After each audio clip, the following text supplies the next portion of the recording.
या मदरसा जिसको सरकारी कोई फंड नहीं हो रहा है वो कैसे चलेगा? वो हम सबों की इमदाद से चलेगा। हम लोगों को कहीं न कहीं हर जो हम लोग जिनसे जो पैदा करते हैं उसमें ज़कात निकालें, उसके अलावे भी और दीगर अखराजात को कम करके ऐसे मदारिस को हम लोग चिन्हित करके उसकी शनाख्त करें, वहां पर इमदाद करें, तब बेहतर हो सकता है। हम लोग एक नौकर 10,000 में रख लेते हैं, अगर कोई निजामिया मदरसा में पढ़ाने जाए तो उसको कहते हैं 5,000 में रह जाइए। एक मजदूर का कीमत किसी की यहाँ मजदूरी करने जाए 400 रुपया दे देते हैं। जो आदमी रात दिन मदरसा में मेहनत करता है, आपके बच्चे को बेहतर तरबियत देता है, बेहतर तालीम देता है, उनके लिए कहीं ना कहीं आपका नजरिया कुशादा नहीं होता है। वहां कुशादा की जरूरत है। आप उसको बेहतर पैसा दीजिए। आप मौजन रखते हैं, उसको बेहतर पैसा दीजिए। जिसकी इमामत में आप नमाज पढ़ते हैं उसको बेहतर पैसा दीजिए।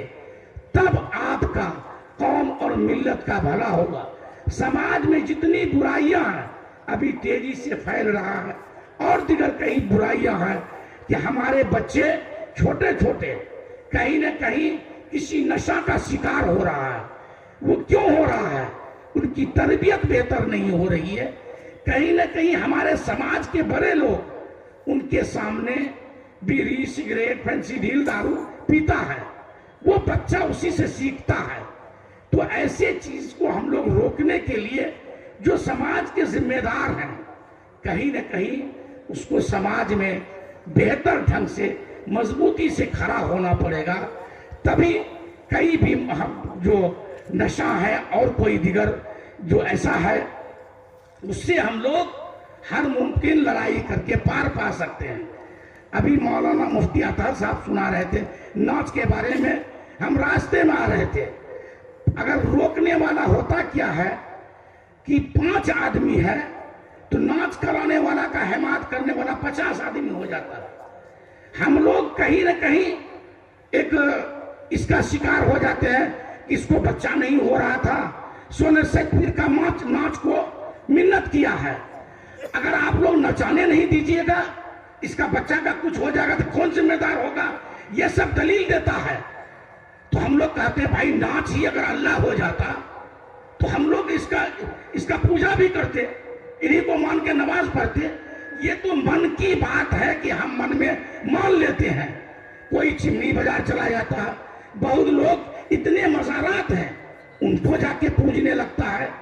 अरे हम अकाबिर की अताअत करेंगे लेकिन अल्लाह का वास्ता दे के करेंगे। तो इन सब जो बुराइयां हैं जो हमारे उलमा इकराम हम लोगों से बेहतर जानते हैं, इसमें बड़ी इस्लाह करने की जरूरत है और अमल करने की जरूरत है।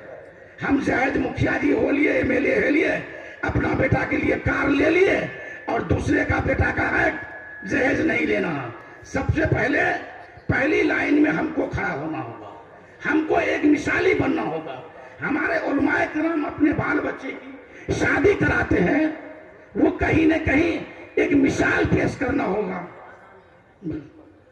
तो चलिए इन्हीं चंद बातों के साथ, चूंकि आजान हो गई, हम आप लोगों से भाई बिता लेते हैं। अल्लाह ताला आप लोगों को अमल करने